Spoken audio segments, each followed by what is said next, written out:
What not to look for in a friend. Stay tuned.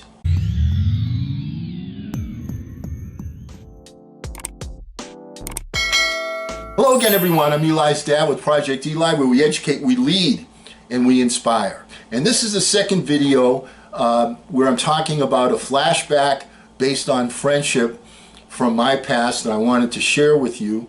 The first one was positive. This is stuff to do. And this one isn't so much to do or not to do. It's just sort of give yourself a heads up and don't become this person yourself.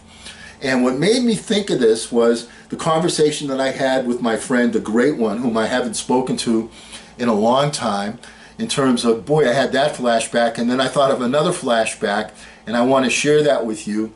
And it goes back to my college days when I was a sophomore in college and had my first, for real, deeply passionate girlfriend. Wow, this was the one. This was the true love of my life. And if, to be candid with you right now, she's probably still been divorced, married 2 other women, but she's probably the #1 love that I had in my life overall. And you know, I think of her. I have great memories of her, and I'm sorry that we weren't together. I've moved on, of course. I know she has. She moved me on. All right, but the point is, the true love of my life, the true love of my life, the first love of your life, and that's always, Eli, the deepest one, the first real true love of your life. We were so close in school. Our close friends used to call us, well, I won't tell you what they used to call us, okay? But the lovebirds is sort of a synonym for what they used to call us, all right? And my buddy John O'Connor used to go, so how's the wife? All right, we weren't married. He was, how's the wife? All right, that was the relationship. We were just terribly in love with each other. But at the time that we started dating together, she was living, as they do, in the dorms. I was in dorms too.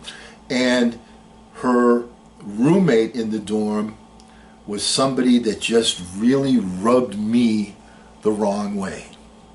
Really rubbed me the wrong way. But you have to get along with that person because she's the roommate of the woman. All right, so you have to get along with her. And I did my best to do that.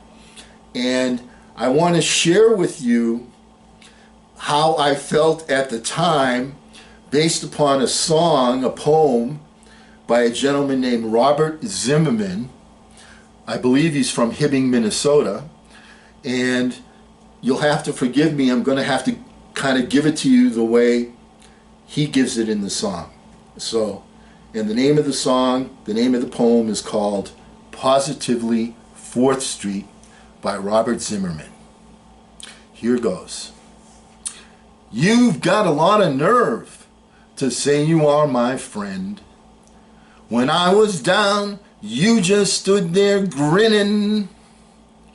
You've got a lot of nerve to say you got a helping hand to lend. You just want to be on the side that's winning.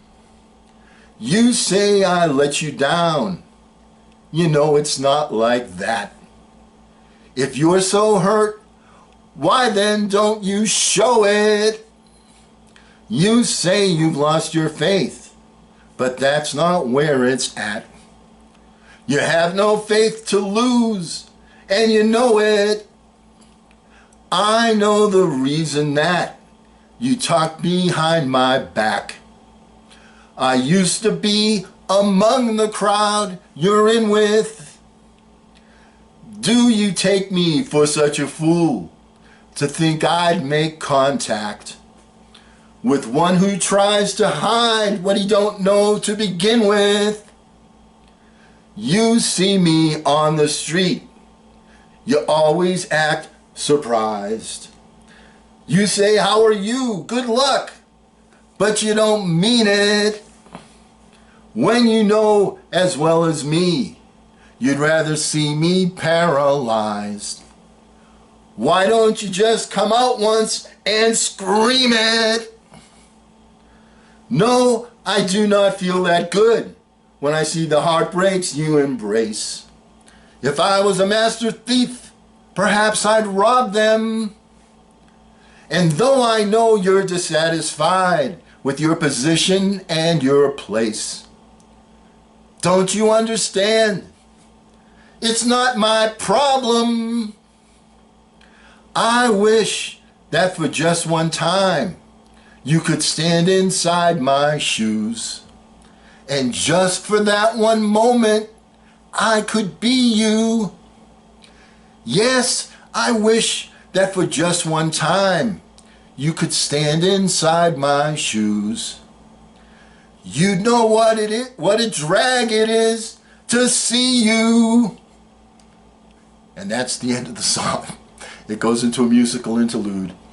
And I apologize for torturing you with my voice, but when we were in our private moments, I would say, whenever I hear that song, I think of your roommate. And she could appreciate that, but I was always nice to her because, she had to share the room with her. And my point here is, don't be that person.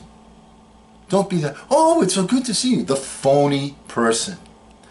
Stay away from those people. They're not going to, they're not transparent at all, and when I don't like a person like that, so be transparent, be authentic, be real, don't be a phony. Once again, this is by Robert Zimmerman. Oh yeah, you may know him by a different name, Bob Dylan. And always remember, hey, don't ration the passion, fashion the passion. I'm the musical Eli's dad.